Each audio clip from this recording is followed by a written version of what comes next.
देखो, दुनिया में कई तरीके के लोग होते हैं। कुछ होते हैं सुनते सबकी हैं, करते अपने मन की है। कुछ होते हैं कहने को किसी की नहीं सुनते हैं, लेकिन करते लोगों के मन की ही हैं। कुछ अपने ही मन की सुनते हैं, अपने ही मन की करते हैं। तो इन सब की अलग अलग परिस्थिति होती है। उनकी हस्तरेखाओं के द्वारा उनके बारे में आप काफी कुछ समझ सकते हैं। यहाँ पर हम जिस हस्तरेखा को लेके बैठे हैं, इसके बारे में समझ ले। जब भी ऐसी स्थिति आती है और इसमें आमूल चूल परिवर्तन होता है, तो आपके व्यवहार में, आपके नजरिए में किस तरीके से परिवर्तन होता है। सामान्य तौर पे आप देखेंगे कि आपकी जीवन रेखा और मस्तिष्क रेखा एक साथ निकल के आगे की तरफ बढ़ती है। एक सामान्य स्थिति को दर्शाती है जिसमें व्यक्ति किसी भी प्रकृति के अधीन हो सकता है। वो मध्य में उपस्थित रेखाओं, इसके अलावा जो बाकी पर्वत क्षेत्र है, उनके आधार पर उनके विषय में आप समझ सकते हैं। लेकिन कुछ हथेली ऐसी भी हैं जिसमें स्वतंत्र रूप से दोनों रेखा अलग अलग चलती है। जब भी ऐसी स्थिति आती है तो कुछ चीजें क्लियर हो जाती हैं। जैसे कि सबसे स्पष्ट समझ लो कि जब भी ऐसी स्थिति किसी व्यक्ति की हथेली में होंगी, वो काफी स्ट्रेट फॉरवर्ड और सीधा समझने वाला होगा। मन में ज्यादा उलझन रखने वाला नहीं होगा। अगर किसी कारणवश उसका मन उलझ गया तो समझ लो कि वो मानसिक तौर पे इतना परेशान हो जाएगा कि उसके लिए जीना, खाना, पीना, उठना, बैठना मुश्किल हो जाएगा। क्योंकि वो सीधी चीजों को समझने वाला, स्ट्रेट फॉरवर्ड बोलने वाला, सुनने वाला, करने वाला, ऐसे किस्म का व्यक्ति हो जाता है। ऐसे लोग परंपराओं के ऊपर नहीं जाते, तथ्यों के ऊपर जाते हैं और जो दिखता है उसी पर भरोसा करने की स्थिति इनके अंदर होती है। अब इसमें क्या है कि अगर मान लो एक सीधी स्थिति है, ये लाइन अगर बिल्कुल क्लियरली, काफी आभा के साथ, जोश के साथ आगे की तरफ बढ़ रही है, जिसमें कहीं से भी कोई टूट फूट नहीं है, यानी कि कोई त्रुटि नहीं है, एक से अधिक रेखाओं ने इसे काटा नहीं है, अर्धव रेखाओं ने इसे ज्यादा काटा नहीं है, क्रॉस की सिचुएशन इस पर ज्यादा नहीं है, तो ऐसी स्थिति में क्या होगा, व्यक्ति अपने तरीके से जिएगा और जिंदगी को सही स्तर पर ले जाके छोड़ेगा। वो किसी की नहीं मानेगा, लेकिन जो भी अपना करेगा उसमें पूरी जी जान लगा देगा और उसका नजरिया अपनी जगह पे बिल्कुल सही रहेगा और वो कभी पछताएगा नहीं अपने फैसलों पर। अब इसमें क्या हो जाएगा कि इसमें बहुत ज्यादा अगर लाइंस आने लगे और इसे खंडित करने लगे, इसे पीछे की तरफ खींचने लगे, खासकर आपके जीवन रेखा की तरफ, तो यहाँ पर चीजें डिफर हो जाती है, बदलनी शुरू हो जाती है। इसमें क्या होता है, आप अपने आप को अपने तरीके से खींचना चाहते हैं और दुनिया अपने तरीके से खींचना चाहती है। जो भी आपके केयर टेकर होते हैं, अगर आपकी उम्र कम है तो अपने तरीके से आपको चलाना चाहेंगे, उस समय आप चाहेंगे कि हम अलग तरीके से चलें। मतलब सब कुछ उल्टा पुल्टा होगा, क्योंकि ये क्या करता है, दिल और दिमाग के बीच की लड़ाई को दिखाता है। आपकी सोच बिल्कुल अलग होती है, आपका नजरिया बिल्कुल अलग होता है, चीजों को देखने का तौर तरीके, समझने के आपके बिल्कुल अलग होते हैं, लेकिन आपके आसपास जो मौजूद लोग होते हैं ना, वो दूसरे तरीके से चीजों को देखते हैं। और इस कारण क्या होता है कि भावनात्मक स्तर पर कई दफे आप कुचले जाते हैं और आपके लिए परिस्थितियां बिल्कुल विपरीत होती चली जाती है। और जब भी ये रेखाएं जितनी ज्यादा मजबूती से नीचे की तरफ बढ़ती चली जाएगी, ऐसी स्थिति आपको काफी भावनात्मक तौर पर तकलीफ देने का काम करेगी और आपको ऐसा लगेगा जैसे हमें कुचला जा रहा है। निरंकुशता धीरे धीरे आपके अंदर भी प्रविष्ट होना शुरू हो जाएगी और ये चीजें इस स्तर तक चली जाएगी कि भविष्य में आप चीजों को किस तरीके से लेंगे कहना मुश्किल हो जाएगा। एक मति भ्रम की स्थिति आपके अंदर बन जाएगी, एक उलझन की स्थिति आपके अंदर हमेशा विद्यमान रहने लगेगी, एक कंफ्यूजन की स्थिति आपके अंदर हमेशा चलने लगेगी, उलझन साथ साथ चलती रहेगी। आप सही निर्णय ले लेंगे लेकिन उसे 25 बार सोचेंगे कि ये सही है या नहीं। अंदर ही अंदर आपका दिल और आपकी आत्मा कहती रहेगी कि नहीं, ये सही नहीं है, लेकिन किसी प्रेशर के कारण, किसी और कारणवश आप इन चीजों को ले लेंगे। कई दफे ऐसे लोगों के मन में आता है कि जिंदगी में न सफलता सही तरीके से मिल रही है, न शांति है, जो चाहते हैं वो चीजें नहीं हो रही है। जब भी ऐसी स्थितियां है ना, मौन हो जाओ, मौन धारण कर लो, शांत हो जाओ, कुछ दिन चीजों को गुजर जाने दो। नदी किनारे बैठ जाओ और तालाब किनारे मत बैठना, नदी किनारे उनके वेग को देखो, जाके मैदान में खड़े हो जाओ और लोगों को चलते हुए देखो, लोगों के हाव भाव को देखो, बॉडी लैंग्वेज को देखो, कैसे चलते हैं, क्या बोल रहे हैं, कौन क्या सोच रहा है। आप किसी की आवाज नहीं सुन रहे होगे, बस चलते देखना, चेहरे पे देखना, कुछ कुछ महसूस करना। मैं नहीं बताऊंगा क्या, बस महसूस करना। पैर पे देखना कितनी सीधाई है, कैसे आगे बढ़ रहे हैं, हाथ कहां जा रहा है, बॉडी की मूवमेंट किस तरीके से बदल रही है नित्य, हर क्षण। भवें, आईब्रोज जो होते हैं वो किस तरीके से मटक रहे हैं, कैसे हो रहे हैं। आंखें कितनी हलचल में है, या बिल्कुल शांत है, सीधी जा रही है, खाली है, भरी हुई है। गहराई से देखना, आपको बिल्कुल समझ में आ जाएगा कि आप कहां पे खड़े हो और आप क्या कर रहे हो और आपके लिए क्या रास्ता सही है।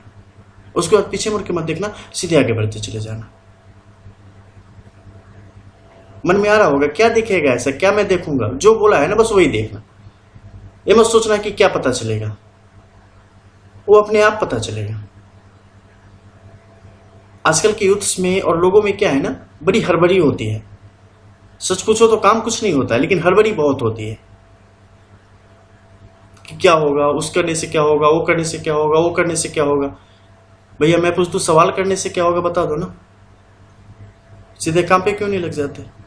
तो ऐसे करो तो आपको उसका अर्थ पता चलेगा, जीवन संभल जाएगी। बस ये समझ लो। मेरी वीडियोस बनाने का वैसे भी एकमात्र उद्देश्य होता है कि हर एक ऐसा बंदा जो कि जिस भी तरीके से समझ सकता है उसे समझा दो। मेरे पास बहुत ही आसान शब्द है जिससे बिल्कुल क्लियर बोल दूं, ऐसी लाइन होगी तो ऐसा होगा, आप समझ जाओगे। लेकिन सारे लोग नहीं समझ पाते ना, और मैं किसी एक को समझाने के लिए तो बैठा नहीं हूं।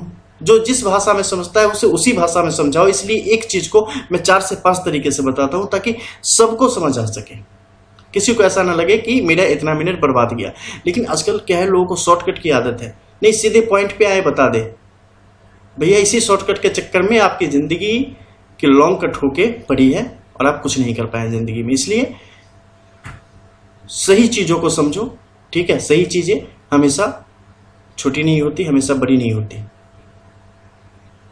अर्थ क्या है उसे समझने की कोशिश करो। और खासकर अगर आप रंग अष्टों पे हो तो यहाँ पे तो मतलब उसे कहते हैं ना, ज्ञानी बन के ही जाओगे, बस वही कहानी आ जाती है। अब देखो, अब इन मध्य के बीच में जो भी लाइन्स होगी इन्हें काफी बारीकी से आपको देखना पड़ेगा। क्यों देखना पड़ेगा? क्योंकि इसके जो प्रभाव है आपके लाइफ के हर एक पहलू को छूने वाले होते हैं। खासकर इस मध्य के क्षेत्र में देखो, जैसे इस हथेली में क्या है, एक सीधी खड़ी रेखा आ रही है। ये रेखा कहाँ जाके मिल रही है, किससे मिलना चाह रही है? तो शनि से मिलना चाह रही है। और मंगल यहाँ पर पूरी फोर्स के साथ आगे की तरफ बढ़ रही है। और इनकी जो फोर्स है वो सकारात्मक नहीं है, पॉजिटिव नहीं है, निगेटिव है। यानी कि एक अंदर ही अंदर ज्वाला पैदा करने का काम करती है, ठीक है। इसमें क्या होगा कि अग्नि आपको चैन से न सोने देगा, न उठने देगा, न बैठने देगा। ज्वाला हमेशा फूटती रहेगी। घरेलू संबंधित परेशानी, अपनों से रिलेशन में परेशानी, जिससे आप बहुत प्रेम करते हैं उसकी तरफ से आपके जीवन में समस्या, मतलब जो भी करना चाहोगे ना, बिना अड़चन के कोई भी काम आपका हो ही नहीं सकता है। बस यही समझ लो।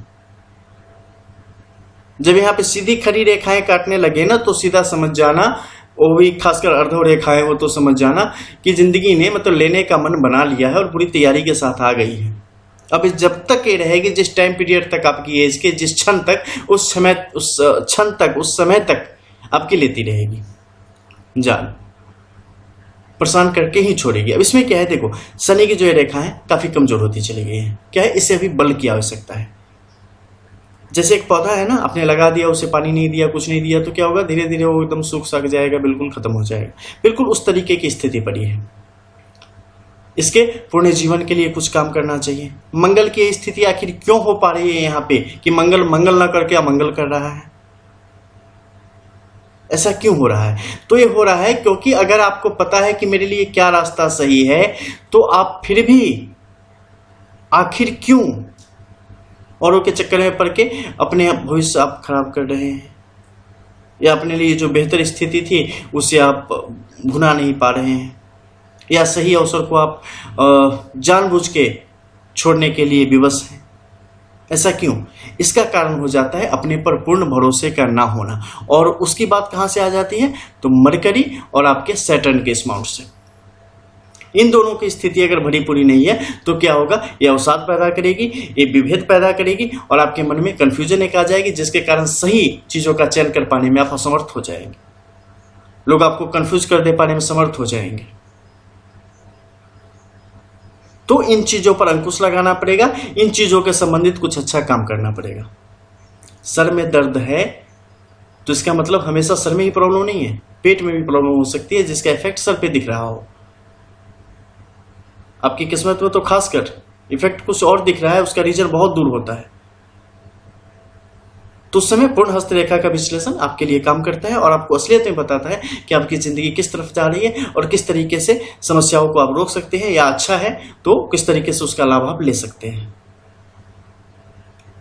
मस्तिष्क रेखा जो जो आगे जाएगी, जितनी ज्यादा बेहतरीन अवस्था में होगी उतना ज्यादा अच्छा। जैसे कि देखो यहाँ पे आके टूट गई है, टूटना कभी भी अच्छा विकल्प नहीं होता। जो चयन होता है जन्म जन्मांतर के चक्कर में, इस समय क्या है, इसके किस तरीके से प्रभाव पड़ेंगे, ये एक अपुष्ट स्थिति को दर्शाता है। जब आप सही निर्णय न ले पाने के कारण अपने जीवन में कुछ बहुत बड़ा नुकसान स्पष्ट तौर पे करेंगे। लेकिन उसके साथ ही नीचे की तरफ आप अगर देखेंगे तो यहाँ पर बुद्ध की जो सीधी खड़ी रेखाएं हैं ये काफी शक्तिशाली है और काफी तीव्र गति से अपने पथ की तरफ बढ़ रही है। जातक जैसे ही उस उम्र में आ जाएंगे जब अपने कार्य क्षेत्र में बेहतर करने की स्थिति हो जाएगी, जो कि एक खास उम्र है, उसके बाद कार्य क्षेत्र में आप अपना लोहा दिखाएंगे, आप बेहतरीन रूप से आगे की तरफ बढ़ेंगे। लेकिन उससे पहले जिंदगी कड़ी परीक्षा लेगी, जबरदस्त लेगी। मतलब सर से जो पसीने की बूंदें जाएंगी ना, वो मतलब पैर भिगा देंगी, ऐसी कहानी। तो जिंदगी यहाँ पे आसान नहीं है, लेकिन बड़े मजे देने वाली है। तो इस तरीके से आपने समझ लिया कि रेखाएं किस तरीके से आपके जीवन को प्रभावित करती है। इसमें आमूलचूल परिवर्तन होने पे बहुत चीजें बदल जाती हैं, पूरी की पूरी कहानी बदल जाती है। इसलिए मोटे तौर पे मैंने इन चीजों को आपके समक्ष रखा ताकि आप इसका मतलब कुछ हद तक समझ जाए। मिलते हैं फिर, तब तक के लिए जय जय श्री राधे।